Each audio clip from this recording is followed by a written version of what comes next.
आज तीसरा महत्वपूर्ण दिन है। बिहार के लेनिन कहे जाने वाले बाबू जगदेव प्रसाद कुशवाहा जी का शहादत दिवस है। ऐसे अमरवीर सपूत,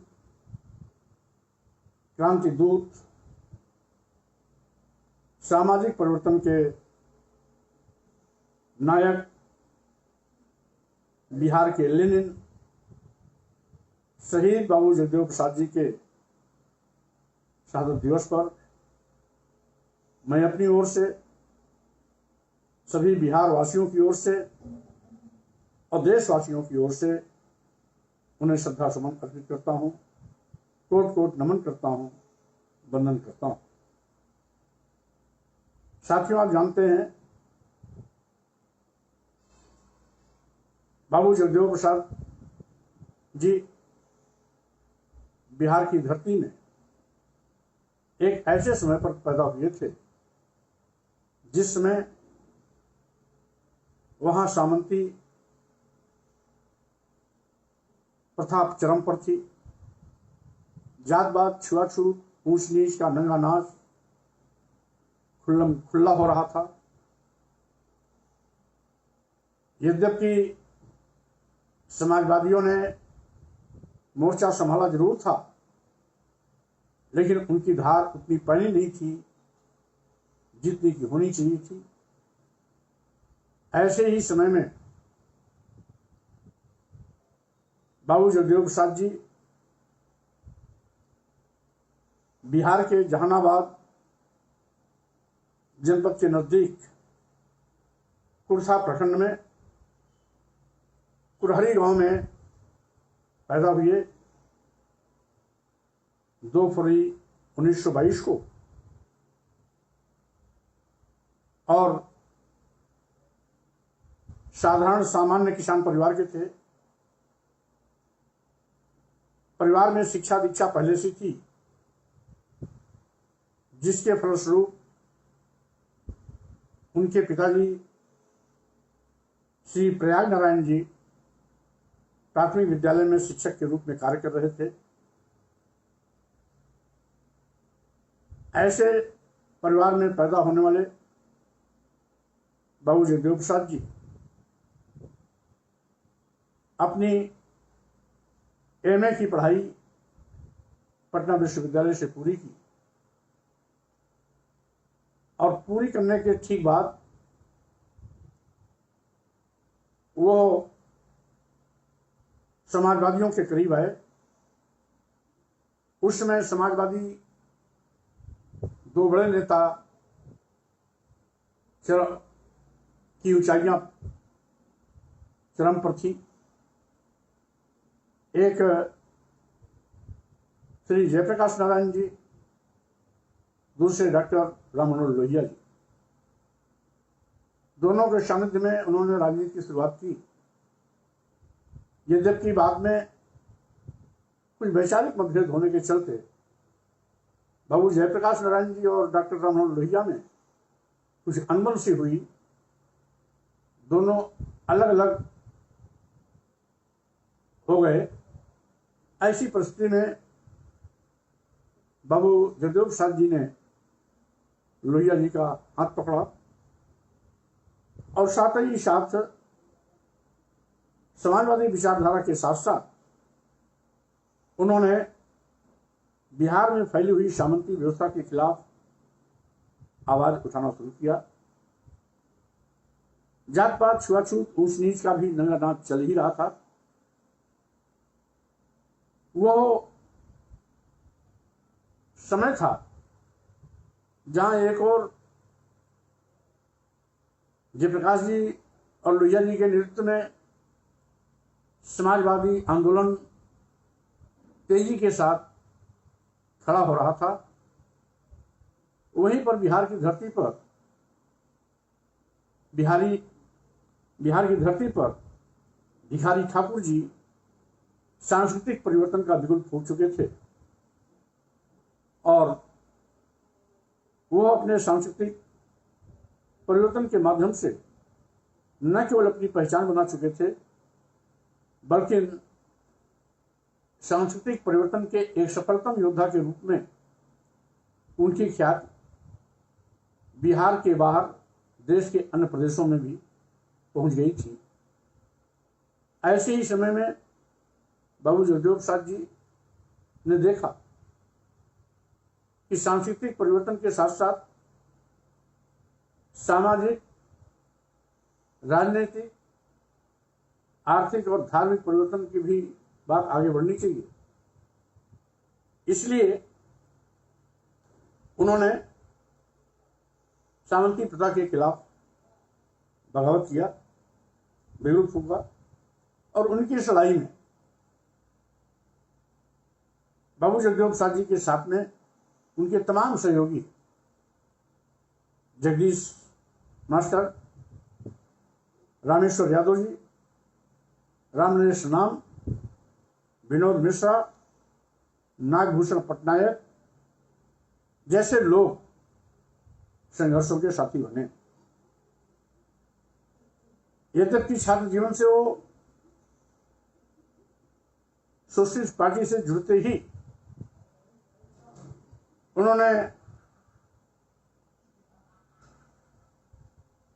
सोशलिस्ट पार्टी का जो मुखपत्र है जनता का संपादन भी प्रारंभ किया और 1955 में हैदराबाद जाकर के अंग्रेजी साप्ताहिक सृजन का भी संपादन कार्य उन्होंने अपने हाथों में लिया और उसी के साथ साथ हिंदी साप्ताहिक उदय का भी संपादन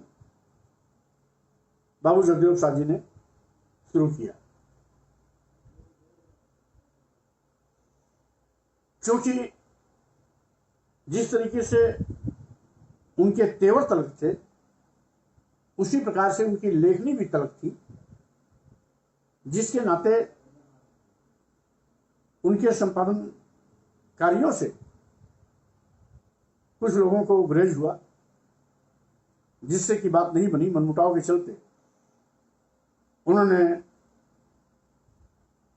संपादन का कार्य छोड़ दिया और पूर्णकालिक राजनीति में समाजवादियों के साथ आंदोलन में सहभागीदार बनने लगे। इसी दरमियान मैं इस बात की ओर भी आपका ध्यान ले जाना चाहता हूं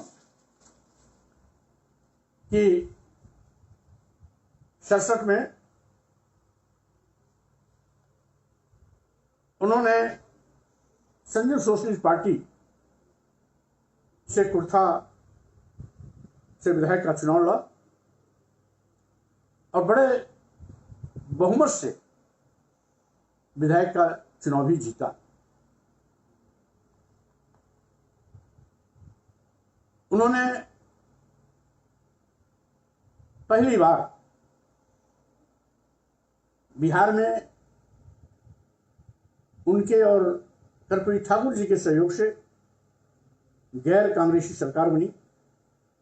पहली बार बिहार में गैर कांग्रेसी सरकार बनी जो सम्मिश्र सरकार कहलाई, जिसके मुख्यमंत्री श्री महामाया प्रसाद सिन्हा जी बने। क्योंकि इस सरकार के बनाने में कर्पूरी ठाकुर जी और बाबू जगदेव प्रसाद जी की अहम भूमिका थी, इसे स्वाभाविक रूप से उनका नाम, उनकी ख्याति पूरे बिहार में फैली। यहां मैं ये कहना चाहता हूं कि जिस तरीके से हमारे देश में वर्ण व्यवस्था, जात पात, छुआछूत, ऊंच नीच की भावना पहले से समाज में झल घुलती आ रही थी। कुछ वर्ग विशेष के लोग दलित आदिवासी पिछड़े समाज को जानवर से बदतर समझते थे, उनके साथ बदसलूकी भी होती थी। मार पिटाई भी की जाती थी, दुर्व्यवहार भी किया जाता था, और साथ ही साथ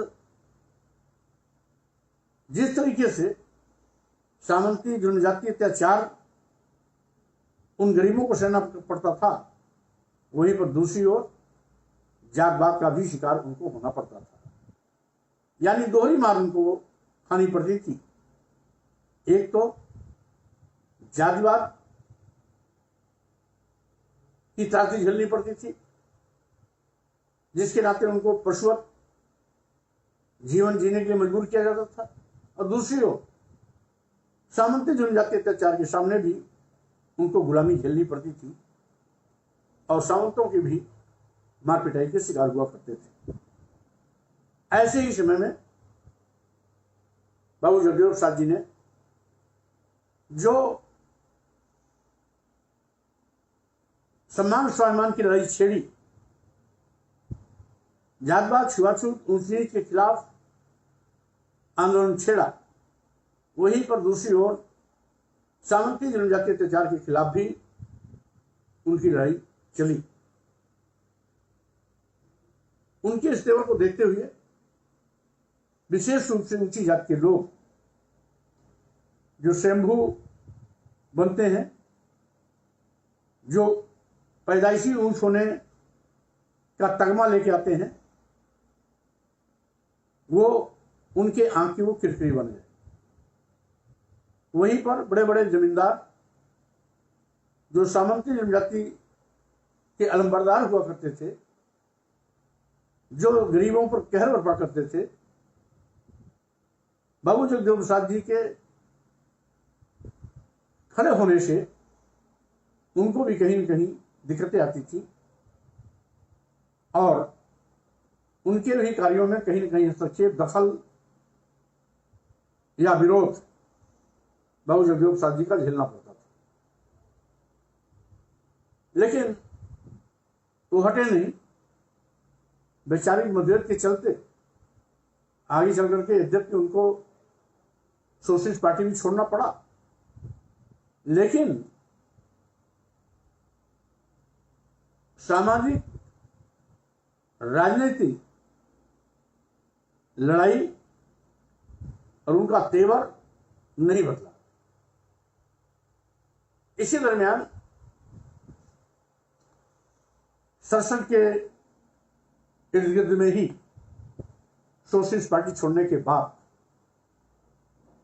बाबू जगदेव प्रसाद जी ने सोशलिस्ट दल का गठन किया 25 अगस्त 1967 को, और वो अपने उसी अभियान में सामंती जनजाति अत्याचार के खिलाफ, जात पात छुआछूत ऊंच के खिलाफ लड़ाई लड़ते रहे, और चूंकि क्रांतिकारी विचार के थे, इसलिए बाबू जगदेव प्रसाद जी के समर्थन में 1970 में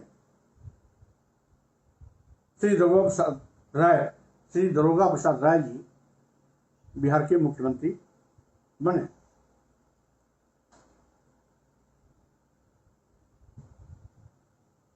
इसी दरमियान उन्हें सरकार में मंत्री बनने का भी मौका मिला, और आगे चल रहे 1972 में बाबू जगदेव प्रसाद जी ने शोषित समाज दल का गठन किया, जिसमें आर्य संघ के संस्थापक रामस्वरूप वर्मा जी उसके राष्ट्रीय अध्यक्ष बने,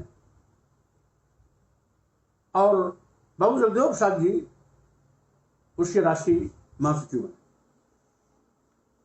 राष्ट्रीय महासचिव बनने के बाद बाबू जगदेव प्रसाद जी न केवल बिहार अपितु बिहार के बाहर भी उनके दौरे प्रारंभ हुए। जगह जगह सामाजिक परिवर्तन और सांस्कृतिक परिवर्तन की बात आगे बढ़ी, और साथ ही साथ उनकी मांग भी देश के अन्य प्रदेशों में भी होने लगी। उनके सामाजिक और सांस्कृतिक परिवर्तन की बात को लेकर के जो बिहार या देश के अन्य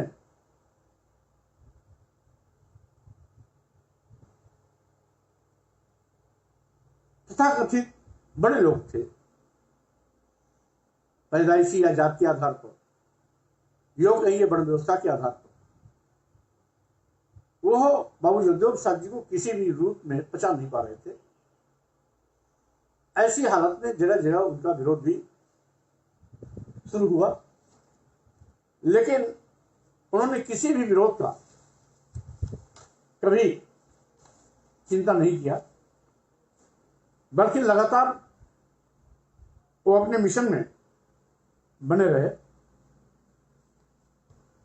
यहां तक कि कई बार वो जातिवाद और सामंती, जुर्म जाति और शोषण के खिलाफ वो मुखर होकर आवाज उठाते थे। यहां तक कि उन्होंने नारा भी दिया था कि 10 का शासन 90 पर नहीं चलेगा, नहीं चलेगा। यही नहीं, इसके आगे भी उन्होंने कहा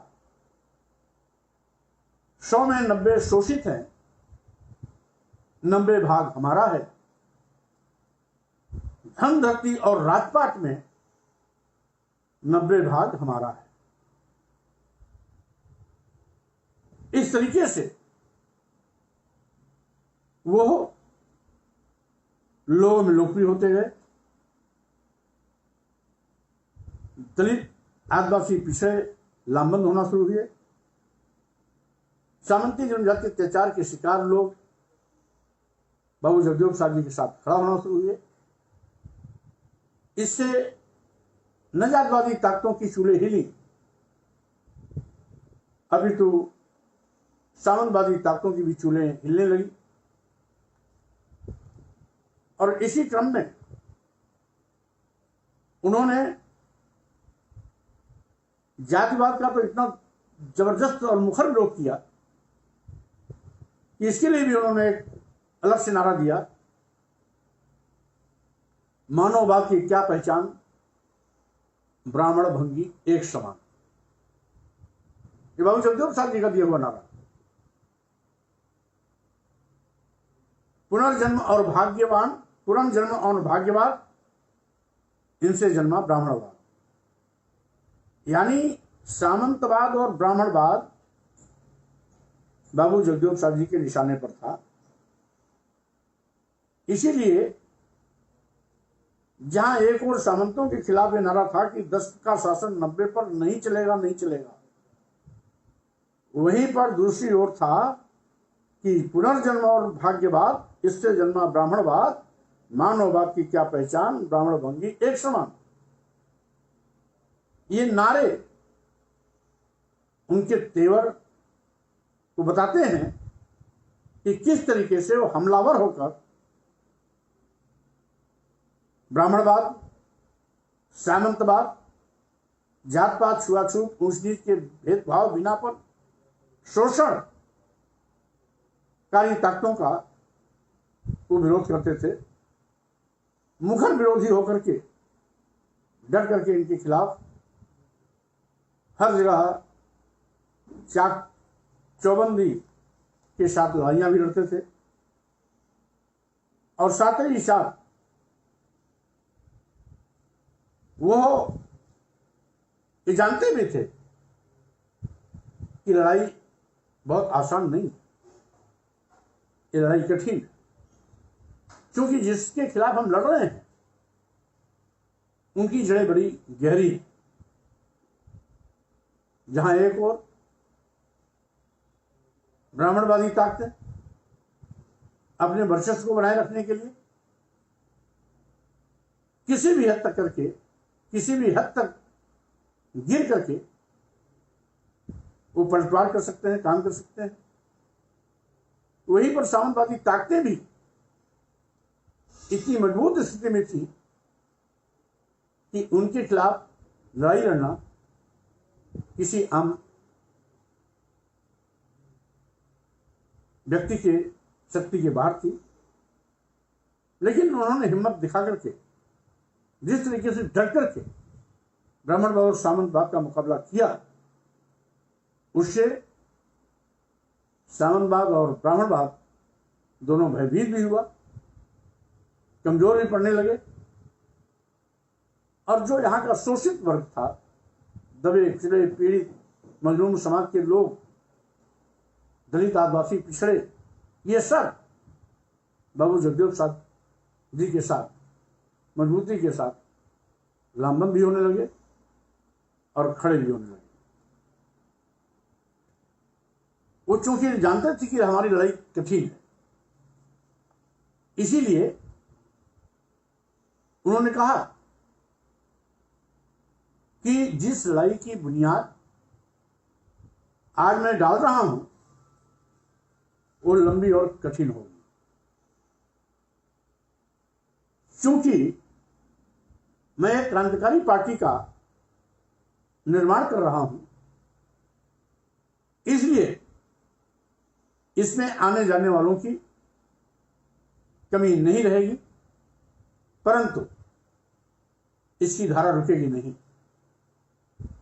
इसमें पहली पीढ़ी के लोग मारे जाएंगे, दूसरी पीढ़ी के लोग जेल जाएंगे और तीसरी पीढ़ी के लोग राज करेंगे। जीत अंततोगत्वा हमारी ही होगी। यह था बाबू जगदेव प्रसाद जी का दृढ़ निश्चय और विश्वास। यानी जीत के प्रति वो कितने आश्वस्त थे, इस कथन से स्पष्ट होता है कि अपने आंदोलन का भविष्य भी जानते थे। किन किन परिस्थितियों से इस आंदोलन को गुजरना पड़ेगा और संघर्ष के साथियों को किन किन परिस्थितियों का मुकाबला करना पड़ेगा,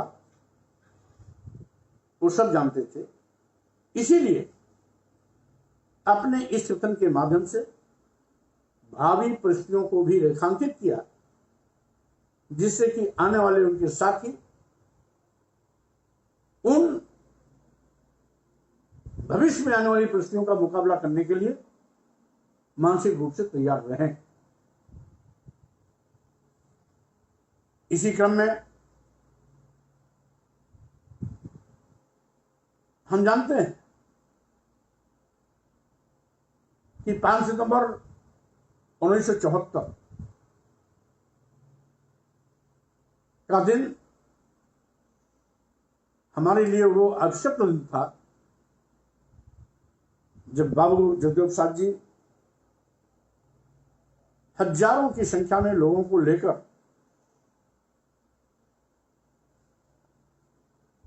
काला झंडा लेकर के कुर्था में आगे बढ़ रहे थे।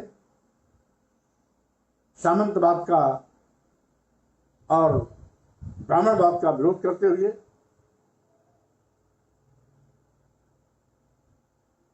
सत्याग्रहियों को लेकर के आगे बढ़ रहे थे। तो वहां पर तत्कालीन पुलिस प्रशासन ने उनको आगे बढ़ने से रोका, और रोका ही नहीं बल्कि जो ब्राह्मणवाद और सामंती मानसिकता के पुलिस थे, उन्होंने खुद उन पर हमला कर दिया, जिसमें हमला के बावजूद भी वो अपने सत्याग्रह पर अड़िग रहे। अपने सत्याग्रहियों को भाषण दे रहे थे, भाषण भी देना जारी रखा। इसी दरमियान उनके गले में गोली लगी, जिसके नाते वो गिरे। घायलावस्था में पुलिस बल उनको उठाने ले गया, जहां उनकी मौत हो गई।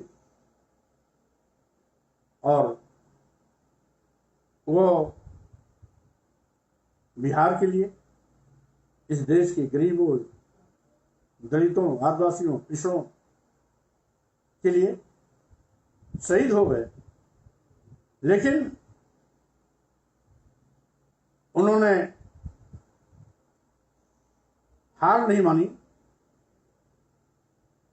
आंदोलन से पीछे नहीं हटे, अपनी विचारधारा से समझौता नहीं किया, अपनी विचारधारा पर लड़ते लड़ते शहीद हो गए।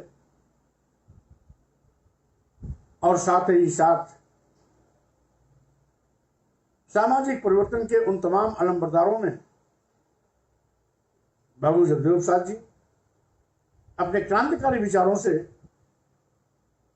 वो उपस्थित दर्शक आ गए, जिससे पूरा देश उनको नमन करता रहेगा, पूरा देश उनके पथ पर आगे बढ़ता रहेगा। सामाजिक, सांस्कृतिक एवं धार्मिक शोषण के खिलाफ जो उन्होंने कड़ी लड़ाई लड़ी है, वो पीढ़ी दर पीढ़ी के लिए हमें एक सबक होगा कि किस प्रकार से हमारे क्रांतिकारियों ने हमारे लिए जिया, हमारे लिए लड़ा, हमारे लिए मरा। सीना तान के हमारे मान सम्मान की लड़ाई को लड़ते लड़ते हमारे सम्मान का परचम लहराया, खुद शहीद हुआ, लेकिन झुका नहीं, बल्कि सामंती जुमला के अत्याचार और ब्राह्मणवाद के नगरनाच के खिलाफ हमेशा लड़ता रहा, डटा रहा। और उस अमरवीर सपूत बाबू जगदेव प्रसाद जी कुशवाहा, जो बिहार की धरती के लेनिन कहे जाते थे, आज भी बिहार लेनिन के नाम से उन्हें जाना जाता है। उन्हें मैं कोट कोट नमन करता हूँ, वंदन करता हूँ। और अमरवीर सपूत शहीद बाबू जगदेव प्रसाद कुशवाहा जी को श्रद्धा सुमन अर्पित करता हूँ। सभी बिहार वालियों को, बिहार वासियों को, बहुत बिहार वासियों की तरफ से भी मैं बाबू जगदेव प्रसाद जी कुशवाहा जी को श्रद्धा सुमन अर्पित करता हूँ। और साथ ही साथ हम पूरे देशवासियों से आग्रह करते हैं कि बाबू जगदेव प्रसाद जी के उस कारवां को हम सब लोगों को मिलकर के आगे बढ़ाना है। आज यद्यपि देश आजाद हो गया है, हम राजनीतिक रूप से आजाद जरूर हैं, लेकिन अभी भी सामाजिक, सांस्कृतिक, धार्मिक और आर्थिक रूप से कहीं न कहीं गुलामी की ताकती झेल रहे हैं। इसलिए इससे भी मुक्ति पाने के लिए हमें सामाजिक, सांस्कृतिक, धार्मिक और आर्थिक गुलामी के खिलाफ लगातार लड़ाई जारी रखनी होगी। सम्मान स्वाभिमान की बात तो आगे बढ़ानी पड़ेगी। हमारे तमाम उन सामाजिक परिवर्तन के महानायकों ने जो समय समय पर जात पात, छुआछूत, ऊंच नीच, भेदभाव, सामंतवाद के खिलाफ लड़ाइयाँ लड़ी हैं, वो आज भी उस लड़ाई को आगे बढ़ाने की आवश्यकता है। यद्यपि आज़ादी के 79वें वर्ष में हम प्रवेश कर गए हैं, फिर भी आज भी जबकि हमारा अपना भारतीय संविधान है,